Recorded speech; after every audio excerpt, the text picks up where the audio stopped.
Hello, I'm here in the river of Himugaan, and today I'm going to test my system, the Arduino-based water level monitoring system.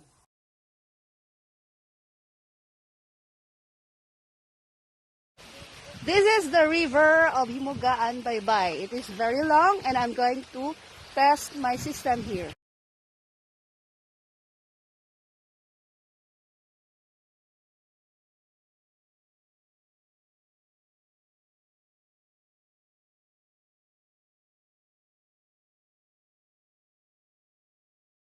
River of Himugaan Baybay.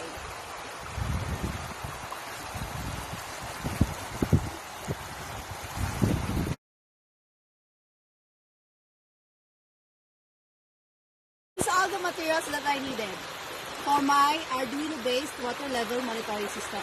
My device, the Arduino, is attached there with my power bank, attached with the long stick, and I have my laptop, I have my pocket Wi-Fi, I have my two cell phones.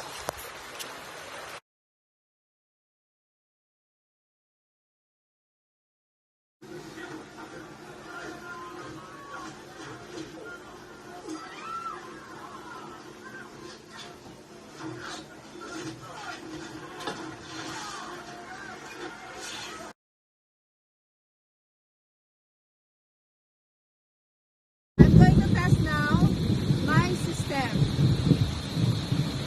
You notice that the graph is also moving.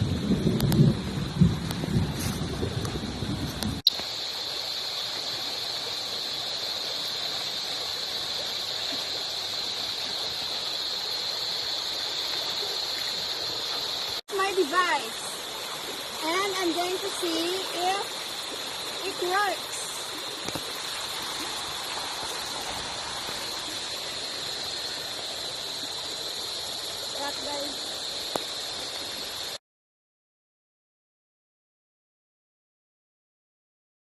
It's time for the message. Here it is.